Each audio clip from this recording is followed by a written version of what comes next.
अस्सलाम वालेकुम। मेरा नाम डॉक्टर मोहम्मद तौसीफ़ उमर है और मैं न्यूरोटोलॉजिस्ट हूँ।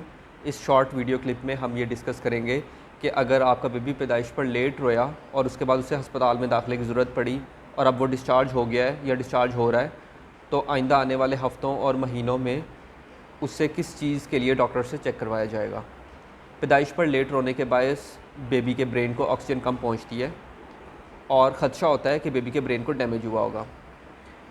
ये डैमेज बेबी की आने वाली ज़िंदगी में इस तरह से सामने आ सकता है कि मिसाल के तौर पर अगर दिमाग के उस हिस्से को ऑक्सीजन कम पहुंची जिसका ताल्लुक़ समात के साथ था, तो बेबी की समात मुतासिर होगी।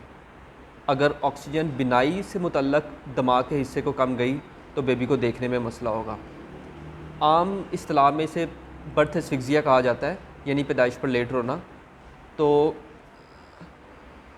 आपके डॉक्टर साहब आपके बेबी को झटकों की दवाई तजवीज़ कर सकते हैं, क्योंकि इससे ऐसे बच्चों को अमूमी तौर पर झटके लगते हैं और आपने उस झटकों की दवाइयों को डॉक्टर साहब से बिल्कुल ठीक तरह से समझ कर जाना है कि कितने ml सिरप दिन में किस वक्त बेबी को देना है। झटकों के ये सिरप आमतौर पर फ़िक्स टाइम पर दिए जाते हैं। अगर सुबह 8 बजे पहली खुराक देनी है तो दूसरी खुराक 8 बजे रात को देनी है और इसी टाइम पर ये खुराक रेगुलरली देनी है ताकि खून में इसके लेवल मुतासिर ना हो। ये दवाई आप अपनी मर्ज़ी से कम या ज़्यादा नहीं करेंगे, इसको अपनी मर्ज़ी से एकदम रोकेंगे नहीं, क्योंकि इससे झटके लगने का चांस बढ़ जाता है।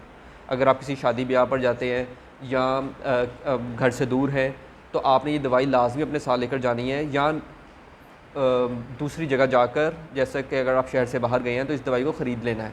दवाई रोकने की सूरत में आपके बेबी को झटके लगने का चांस होगा। आपके डॉक्टर साहब ये तजवीज़ करेंगे कि इस दवाई को वज़न के हिसाब से कब कब बढ़ाना है या कब कब घटाना है और इसको रोकना है। अपने तौर पर आप ये फ़ैसला नहीं लेंगे। इसके अलावा आपके डॉक्टर आपको ब्रेन का एमआरआई स्कैन तजवीज़ कर सकते हैं। ये स्कैन आम तौर पर 1.5 महीने की उम्र पर बच्चे को करवाया जाता है। इससे पहले दिमाग के अंदर जो तब्दीलियाँ रूनमा होनी हैं, खुदा न खास्ता अगर बेबी के ब्रेन को ऑक्सीजन की कमी के बायस डैमेज हुआ हो तो वो तब्दीलियाँ तकरीबन 1.5 माह के बाद रूनमा होना शुरू होती हैं और एमआरआई स्कैन 1.5-2 महीने की उम्र पर वो तब्दीलियाँ दिखा सकता है कि बेबी के दिमाग के इस हिस्से को डैमेज हुआ है और वो डैमेज इस नौइयत का है। तो एक तो झटकों की दवाइयाँ आप जारी रखेंगे, दूसरा आपके डॉक्टर तजवीज़ कर सकते हैं कि 1.5 महीने या 2 महीने की उम्र पर इसका एमआरआई ब्रेन प्लेन करवाया जाए। इसके बाद आपके बेबी का जो हेड साइज़ है उसको रेगुलरली नापा जाएगा। वो नापने के लिए मेजरिंग टेप, फ़ीता, वो इस्तेमाल किया जाता है, जैसे ये मेजरिंग टेप है। तो हेड का साइज़ नॉर्मल तरीके से बढ़ना चाहिए और आप के जो डॉक्टर हैं उनके पास चार्ट मौजूद होते हैं जिसके ऊपर वो देख लेते हैं कि जैसा कि 3 महीने की उम्र पर अगर इतना हेड साइज़ हो या 6 महीने पे इतना हो या 1 साल पे इतना हो, तो क्या बेबी का साइज़ उसके मुताबिक बढ़ रहा है या उससे कम बढ़ रहा है या उससे ज़्यादा बढ़ रहा है। अगर तो बेबी का साइज़ नॉर्मल से कम है, सर का साइज़ नॉर्मल से कम है, तो इसका मतलब ये हो सकता है कि ब्रेन की ग्रोथ पूरी तरह से नहीं हो रही और आइंदा आने वाले महीनों या सालों में बेबी की जो नशो-नुमा है वो मुतासर होगी। और अगर सर का साइज़ नॉर्मल से ज़्यादा बढ़ रहा है, नॉर्मल से बड़ा हो रहा है, तो इसका मतलब ये हो सकता है कि बेबी के ब्रेन में अब पानी पड़ रहा है, पानी भर रहा है और शायद बच्चे को शंट की ज़रूरत हो। शंट मैं आपको समझा देता हूँ कि एक ऐसी नाली है जो कि बेबी के ब्रेन में डालकर पेट से उसका ताल्लुक़ बना दिया जाता है और ब्रेन में जो एक्स्ट्रा पानी होता है जिसकी वजह से बच्चे का सर बढ़ रहा होता है, वो पानी रिलीज़ होकर पेट में आ जाता है। अब ब्रेन में प्रेशर बढ़ने की वजह से, पानी का प्रेशर बढ़ने की वजह से जो दिमाग है उसके ऊपर दबाव आता है और उससे बेबी का डैमेज बढ़ जाता है। लिहाजा अगर आपके डॉक्टर ये तजवीज़ करते हैं कि बेबी को शंट डाली जाए तो आपने शंट ज़रूर डलवानी है।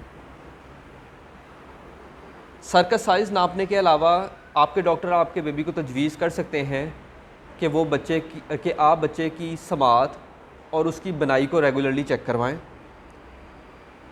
और समात या बिनाई चेक करने से मुतल्लिक वो आपको किसी टेक्नीशियन के पास रेफ़र कर सकते हैं और आजकल तो ऐसी मशीनें भी अवेलेबल हैं जो कि बिल्कुल पैदा होते बेबी की समात और बिनाई को ब्रेन के लेवल पर चेक कर लेती हैं। लेकिन आपके शहर में या आपके हॉस्पिटल में मौजूद जो समात या बिनाई चेक करने वाली मशीन है, उसकी उस टेक्नोलॉजी की बुनियाद पर वो आपको बताएंगे कि किस उम्र पर आपने अपने बेबी को ये दोनों चीज़ें चेक करवानी है। और इसके अलावा कुछ ताकत की दवाइयाँ भी आपके डॉक्टर बेबी को तजवीज़ कर सकते हैं। तो ये एक शॉर्ट सा क्लिप था ताकि आपको पता हो कि अगर आपका बेबी खुदा न खास्ता पैदाइश पर लेट रोया है तो आपने आइंदा आने वाले हफ्तों या महीनों में उसे किस किस चीज़ के लिए चेक कराना है। तो सबसे पहली चीज़ मैंने आपको बता दी कि झटकों की दवाई आपने खुद से नहीं रोकनी। इसकी खुराक को वज़न के लिहाज से आपके डॉक्टर साहब बढ़ा सकते हैं, ठीक है। जैसे वज़न बढ़ता है दवाई की खुराक भी बढ़नी चाहिए, लेकिन ये आपके डॉक्टर का फ़ैसला है कि वो बढ़ाना चाहते हैं या उसको आहिस्ता आहिस्ता कम करके रोकना चाहते हैं। झटकों की दवाई को आपने रेगुलरली एक ही टाइम पर देना है। अगर सुबह शाम की दवाई है तो टाइम फ़िक्स कर लीजिएगा। इसके अलावा अगर 2 दवाइयाँ हैं तो आपने उनमें से एक दवाई अपनी मर्ज़ी से नहीं रोकनी। कोई भी दवाई अपनी मर्ज़ी से कम या ज़्यादा करने या रोकने से आपके बच्चे को झटके लग सकते हैं। झटके लगने से ब्रेन को मज़ीद डैमेज हो सकता है। इसके अलावा आपके डॉक्टर साहब आपके बेबी को MRI स्कैन एडवाइस कर सकते हैं।